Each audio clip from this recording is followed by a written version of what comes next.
Family, friends, the entire community really mourning the death of Charleston Police Chief Luther Reynolds after his battle with cancer.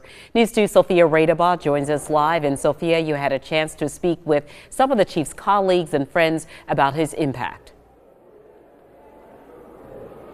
Yes, well, I'm standing in front of the City Council chambers where leaders of Charleston will honor Chief Reynolds with a prayer ahead of the meeting. We're also told that some of his family members are inside. In just the 5 years that he was police chief here in Charleston, he gained a ton of honor and respect in this community, and the people that knew him say he will be missed dearly. A link between the Holy City and its neighbor to the north. He helped a lot of people.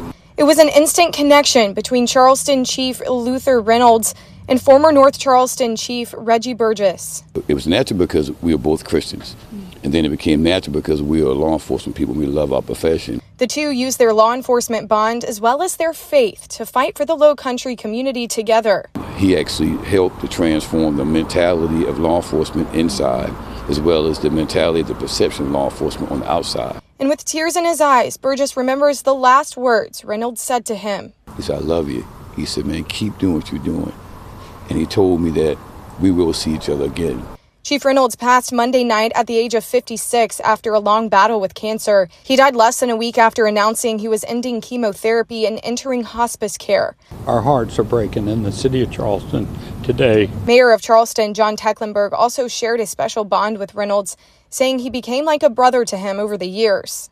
I never dreamed when he came to work 5 years ago that a mayor and a police chief would become such dear friends.